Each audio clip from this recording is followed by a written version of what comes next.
Assalamualaikum. You are watching Sadai Mehrumeen channel and I am Talib Takvi Advocate. This video has three parts. Part number one is about EOBI. Part second is about PTCL. And third and final part is about National Bank's pension. Let's start. नाज़रीन, आप देख रहे हैं सदाए महरूमीन channel और मैं हूं तालिब Naqvi advocate.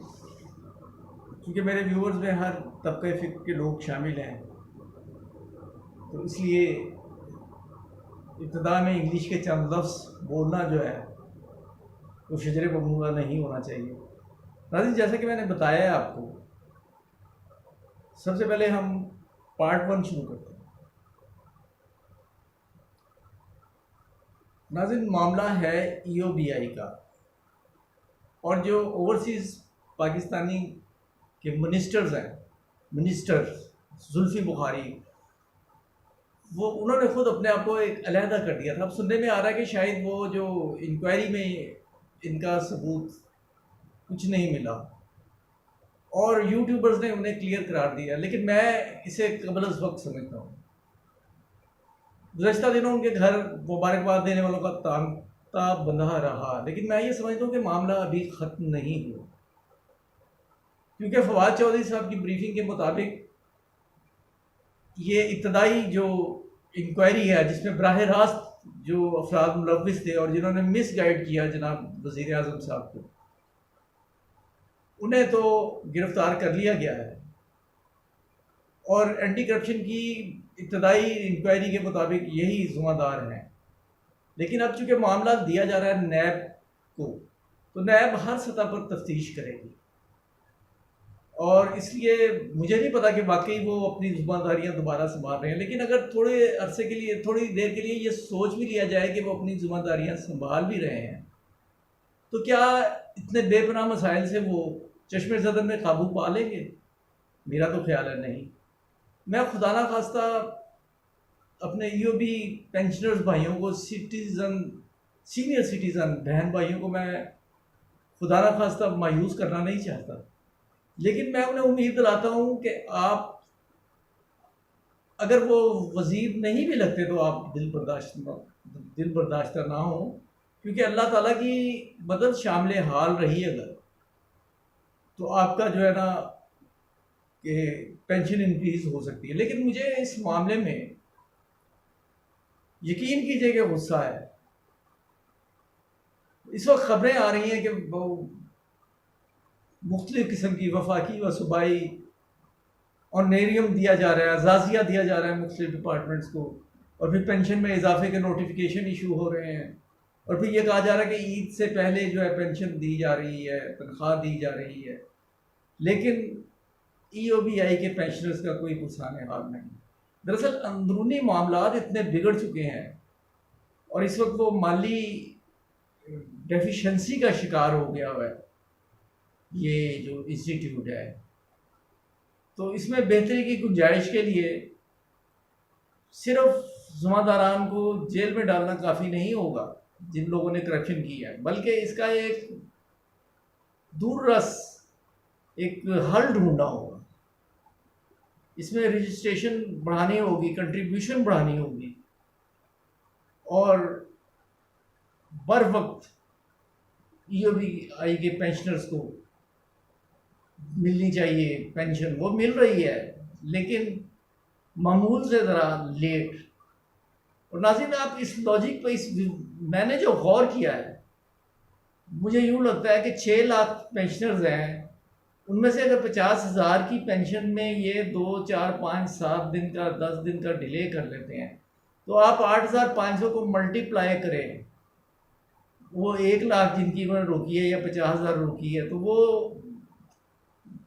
काफ़ी बड़ी अमाउंट बन जाती है। और इस अमाउंट को ब्लॉक रहना, इसका मतलब ये है कि उतने दिनों, जितने दिनों ये पेंशन नहीं मिलती, उतने दिन का प्रॉफिट जो है जिनके पास जमा है वो खाते हैं। तो ये मामलात है और हम वज़ीर आज़म साहब को ये कहेंगे, मैं तो सिर्फ आज एक बात कहना चाहता हूँ कि खुदा के लिए आप रियासत मदीना की मिसाल देना छोड़, पार्ट 1 इज फिनिश्ड। अब आते हैं हम पार्ट 2 की तरफ। नाज़रीन, PTCL Pakistan telecom company limited, इसके पेंशनर्स भी काफ़ी अरसे से पेंशन में इजाफे से महरूम हैं और वो देख रहे हैं अदालत की तरफ। गुज़श्ता दिनों सुपरएनुएशन के हवाले से जो केस किए गए थे उसकी तारीख थी और समाअत जारी थी 1 बजे तक। उसके बाद फिर ये बताया गया, रीडर ने बताया कि आज PTCL के जो केसेस हैं वो नहीं सुने जाएंगे। इससे पहले भी ऐसा हो चुका है और नेशनल बैंक के केस में भी ऐसा हो चुका है कि हाई प्रोफाइल जस्टिस काजी फाइज ईसा का केस लगा तो इस तरह हो गया। इस तरह का जो डिले है ये आहिस्ता आहिस्ता इंसाफ को ज़ख्मी करता है और फिर अदमुआ करके उसे कत्ल कर देता है। नाज़रीन, हम दुआ गो हैं कि PTCL के मसाइल भी हल हों और ये पेंशन ट्रस्ट की तरफ से ऐलान किया गया है कि 15 जुलाई से बवजह ईद उल अज़हा आपको पेंशन जो है वो मिलनी शुरू हो जाएगी। बहरहाल ये एक लिहाज से जो लोग लेना चाहते हैं उनके लिए ये एक अच्छी खबर है। Part 2 is now finished. अब आता है जी नेशनल बैंक का मामला। नाज़रीन, जैसा कि आप जानते हैं कि नेशनल बैंक के पेंशनर्स की मिसाली जदोजहद के नतीजे में जो उन्होंने रिट पिटिशंस की थी, इन्हें इब्तदाई तौर पर रिलीफ मिला। वो बोर्ड के चेयरमैन जनाब सुमरो और प्रेसिडेंट उस्मानी साहब जो हैं वो इस्लामाबाद हाई कोर्ट ने माजूल कर दिए, लेकिन इंट्रा कोर्ट अपील की गई, उसके नतीजे में इन्हें दोबारा बहाल कर दिया गया है। इस पर अगरचे नेशनल बैंक के लोग गैर मुतमईन हैं और गैर मुतमईन होना उनका मंतकी है, लेकिन देखिए आगे क्या होता है। अगर तो स्ट्रॉन्ग एविडेंस उनकी करप्शन की मिल गई तो मैं उन्हें यकीन दिलाता हूँ कि वो बच नहीं पाएंगे। एहतसाब बहरहाल ज़रूरी है। और नाज़रीन, दूसरा ये ऐलान है ज़फ़र सादिक साहब का, ये मैं आपको पढ़ के सुना देता हूँ। वो कहते हैं कि पेंशनर साथियों अस्सलाम वालेकुम। Zafar Sadiq, secretary general national bank of Pakistan, pensioners action committee और एक्स एम्प्लॉइज़ वेलफेयर एसोसिएशन के ऐलान के मुताबिक तमाम सूबों में पेंशनर्स के कन्वेंशन सूबाई दारुल हुकूमत में नेशनल बैंक ऑफ पाकिस्तान की मेन ब्रांचों के अहातों में होंगे, जिसकी बाकायदा इजाज़त दी जाएगी।